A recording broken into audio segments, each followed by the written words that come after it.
Olá pessoal, aqui é o Pastor Antônio Júnior e neste vídeo eu quero conversar com vocês sobre o sexo de um jeito muito aberto, muito transparente.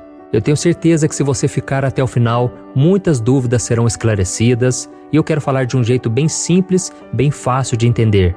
Irmãos, eu fico impressionado como as pessoas têm bloqueios nessa área e isso prejudica muito o casamento. Uma vez o pastor me disse que um irmão da igreja dele ligou para ele desesperado, pedindo para que o pastor fizesse uma oração de libertação para a esposa, porque ele falou que a sua mulher estava com um demônio no corpo e era o demônio da pombagira. E aí o pastor procurou saber o que estava acontecendo e ele disse que a sua esposa apareceu na frente dele toda sensual, usando lingerie. Irmãos, naquela hora o pastor me contou aquilo e eu comecei a rir, mas ao mesmo tempo eu vi o quanto isso é sério. O quanto a religiosidade tem impedido as pessoas de receberem a bênção de Deus.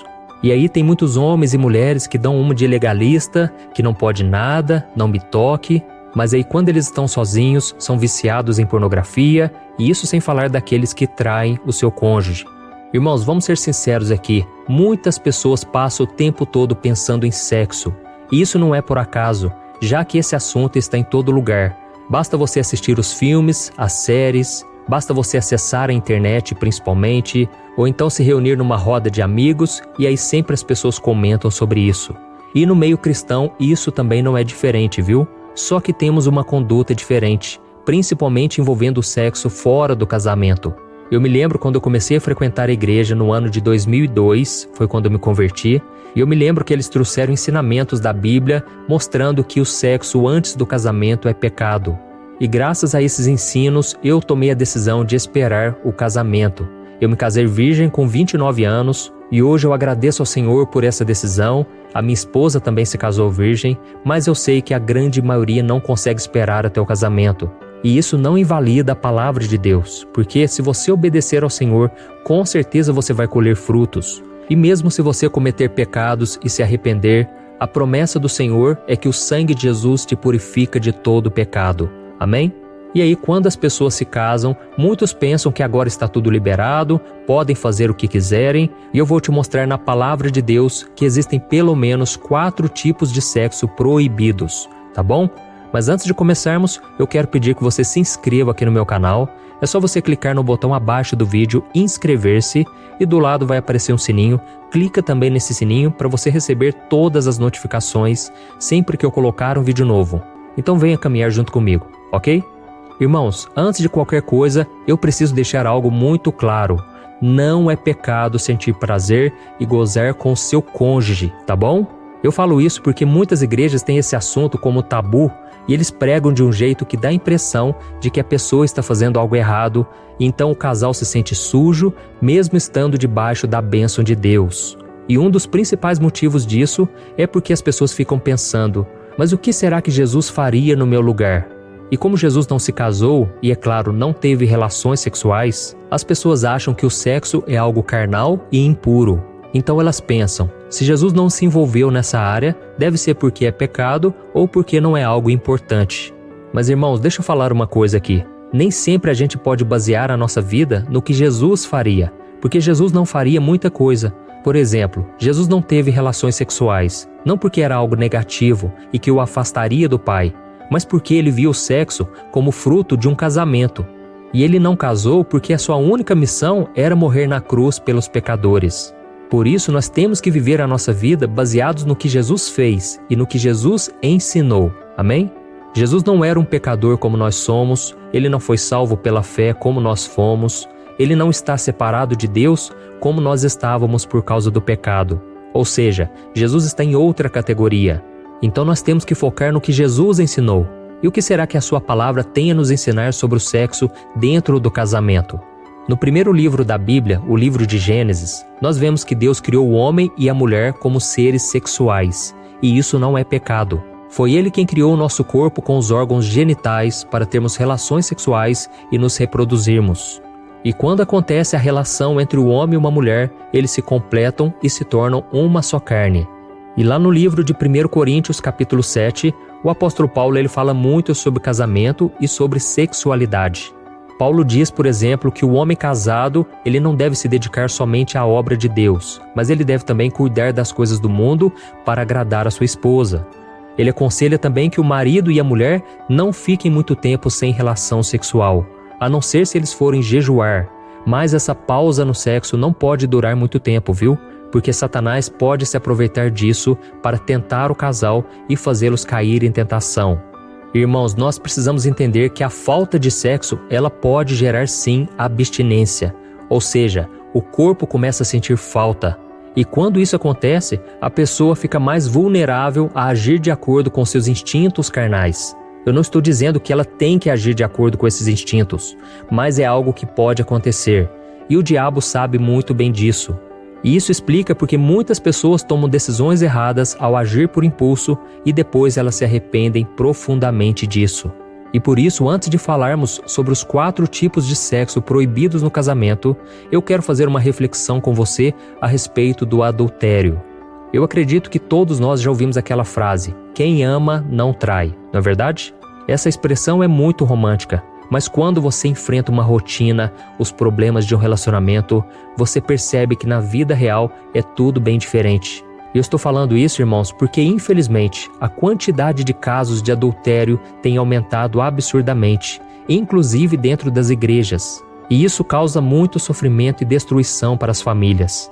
Por isso eu quero refletir com você sobre o pecado da traição. Em primeiro lugar, nós precisamos entender que o ser humano, por mais bem intencionado que seja, ele é pecador e cheio de falhas. E foi por isso que Jesus nos deu um alerta em Mateus capítulo 26. Veja o que ele disse. Vigiem e orem para que não caiam em tentação. O espírito está pronto, mas a carne é fraca. Irmãos, todos nós somos constantemente seduzidos pelas propostas deste mundo e nós precisamos vigiar o tempo todo para não cedermos às tentações. E é por isso que nem mesmo o amor entre um homem e uma mulher, por si só, é capaz de impedir que uma traição ocorra. Existe uma grande ilusão que engana muitos maridos e esposas. Eles pensam que quem ama o seu cônjuge jamais sentirá atração por outra pessoa. Mas como eu disse agora mesmo, o ser humano é falho e a própria palavra de Deus afirma que a nossa carne é fraca. Por isso, irmãos, nós precisamos vigiar, porque a verdade é que aquilo que os olhos cobiçam, a imaginação vai longe. E se a pessoa não cortar esses pensamentos, ela pode um dia sim cair em tentação. Veja o que está escrito em Tiago capítulo 1. Cada um, porém, é tentado pela própria cobiça, sendo por esta arrastado e seduzido. Então a cobiça, tendo engravidado, dá à luz o pecado, e o pecado, após ter se consumado, gera a morte. Olha isso, irmãos, enquanto nós estivermos nesse corpo carnal, nós podemos sentir atração por alguém do sexo oposto. Podemos nos encantar com um sorriso, um corpo bonito, uma voz, um olhar, uma personalidade. E se não bastasse a nossa fraqueza carnal, nós somos alvos de um bombardeio da mídia e da cultura que promove a infidelidade, o sexo fora do casamento, a mulher como objeto sexual, aquela imagem do homem pegador, galanteador e por aí vai. E aí você junta tudo isso com um pouco de pornografia, com a desatenção no casamento, e aí nós começamos a entender mais por que muitas pessoas traem, mesmo amando a outra pessoa. E eu quero ler para você mais um versículo que está em 1 Pedro, capítulo 5. Olha o que ele disse. Sejam sóbrios e vigiem. O diabo, o inimigo de vocês, anda ao redor como leão, rugindo e procurando a quem possa devorar. Olha isso, irmãos. Satanás está sempre alerta, pronto para pegar aqueles que não buscam a Deus e que só querem os prazeres que o mundo oferece. E eu te falei todas essas coisas porque nós precisamos deixar de lado qualquer tipo de ilusão para nós encararmos a realidade, encararmos a verdade. Amém? Por isso você que é marido ou você que é esposa, saiba que você é um ser humano e por isso você tem a inclinação para fazer o que é errado. A sua carne deseja fazer aquilo que é proibido e se você não fechar as portas para o pecado, você pode sim cair nessa tentação e trair o seu cônjuge. Mas isso quer dizer que todo mundo então está condenado a trair? De modo algum, viu, irmãos? É aí que nós devemos aprender uma lição muito importante. Quem ama a Deus e o seu cônjuge foge da aparência do mal e não confia em sua própria força. Por isso, meu irmão, você que está aí sendo tentado, tome muito cuidado e nunca pense que você é forte o bastante. A Bíblia diz que aquele que está de pé, vigie para que não caia. E o conselho que eu te dou é, não queira enfrentar a tentação, fuja dela, tá bom? E busque também conversar mais com seu companheiro, tente resolver os problemas ao invés de fugir deles. E principalmente tenha o temor de Deus. Eu sei que muitas pessoas acham que temer a Deus é ter medo dele, mas não é nada disso. Ter o temor no seu coração é ter reverência e respeito ao Senhor. É entender que Deus não aprova o pecado e que Ele disciplina os filhos que o desobedecem. Por isso, se você seguir esses conselhos que eu te dei, a traição nunca fará parte da sua vida, tá bom? Tem um versículo em Provérbios 28 que diz assim, Como é feliz o homem constante no temor do Senhor, mas quem endurece o coração cairá na desgraça. Então, se quisermos ter uma vida abençoada, uma vida de paz, de proteção, de tranquilidade, basta termos o temor do Senhor e obedecer a sua palavra. E agora então eu vou falar com você sobre os 4 tipos de sexo proibidos pela Bíblia. E o primeiro deles é a troca de casais. Eu sei que pode parecer estranho falar sobre isso, mas essa prática é mais comum do que a gente imagina, viu, irmãos? E funciona da seguinte maneira: os casais se reúnem num local e eles têm relações sexuais com o cônjuge do outro. Dá para imaginar isso? E aqueles que praticam esse tipo de coisa afirmam que esse ato faz bem para o relacionamento porque aumenta a confiança e a liberdade entre os cônjuges. Porém, isso nada mais é do que adultério. E nós sabemos que esse é um dos pecados que mais causam destruição e que mais desagradam a Deus. Em Levítico capítulo 18 está escrito assim: Não se deite com a mulher do seu próximo, contaminando-se com ela. E além disso, irmãos, esse pecado ele causa feridas profundas na alma e futuramente acaba sim com a confiança e o respeito no casamento. Então fuja desse pecado, tá bom? O segundo ato sexual proibido pela Bíblia, sexo a 3. O sexo a 3 nada mais é do que quando um casal se envolve em uma relação sexual junto com uma terceira pessoa, com consentimento dos dois. Algumas pessoas tentam defender o seu desejo de fazer sexo a 3, dizendo que Jacó era casado com 2 irmãs, Lia e Raquel. Mas em nenhum momento a Bíblia diz que ele dormia com as 2 mulheres ao mesmo tempo. E nós vemos que a poligamia, o fato da pessoa casar com várias mulheres, era permitido no tempo da nação de Israel, mas nunca foi a perfeita vontade de Deus. Deus nunca aprovou a poligamia e nós vemos no Novo Testamento que o homem tem que ser marido de uma só mulher. E o próprio Jesus falou sobre isso. Veja o que ele disse em Mateus capítulo 19. Vocês não leram que no princípio o Criador os fez homem e mulher e disse: Por esta razão o homem deixará pai e mãe e se unirá à sua mulher e os 2 se tornarão uma só carne? Assim eles já não são 2, mas sim uma só carne. Portanto, o que Deus uniu, ninguém o separe.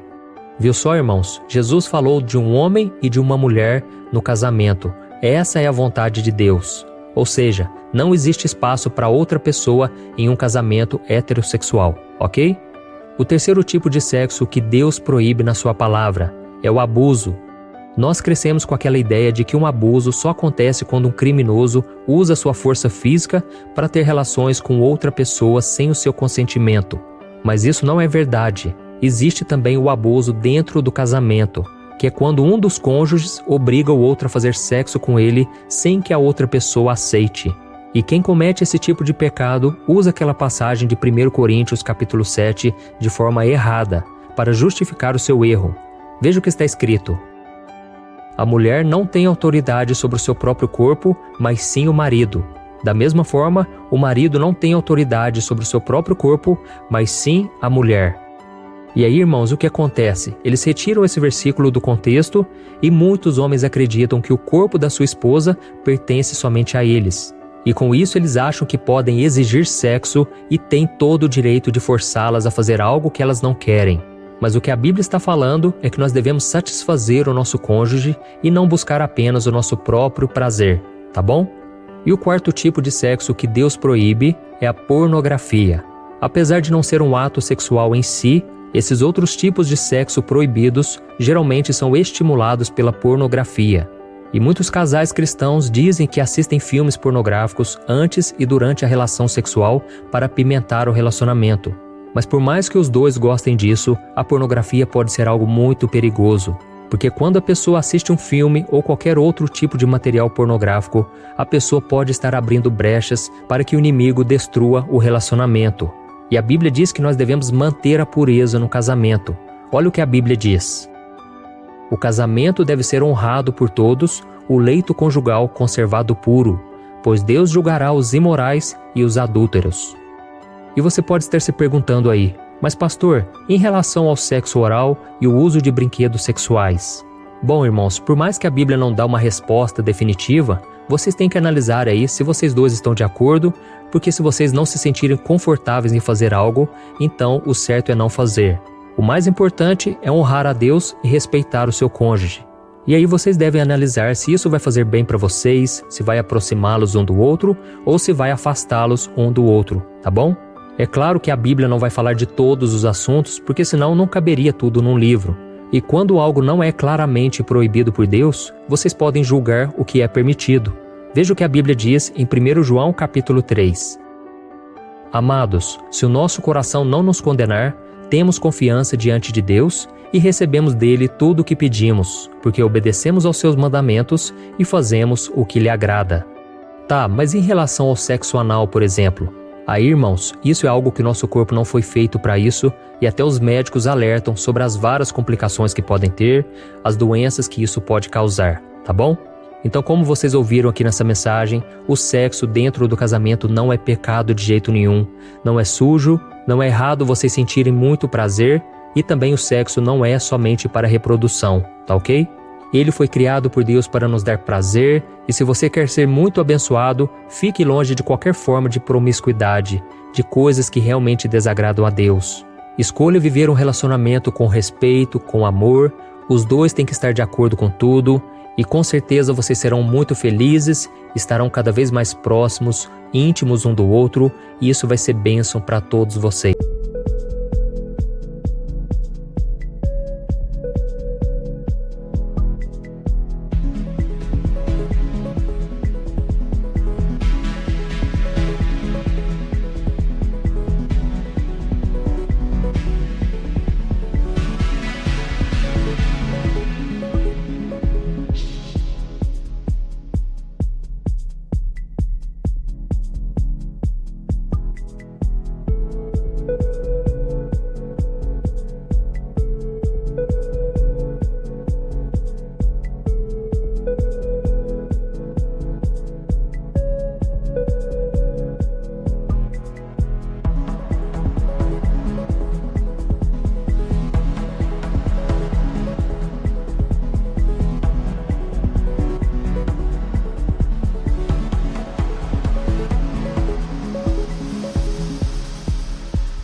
Amém? Se você gostou dessa mensagem, eu quero pedir agora que você compartilhe no WhatsApp. Envie para os seus amigos, irmãos na fé. Vamos compartilhar a palavra de Deus, porque ela traz luz, ela traz paz ao nosso coração. Glória a Deus. Eu te espero então no próximo vídeo. Que Deus te abençoe.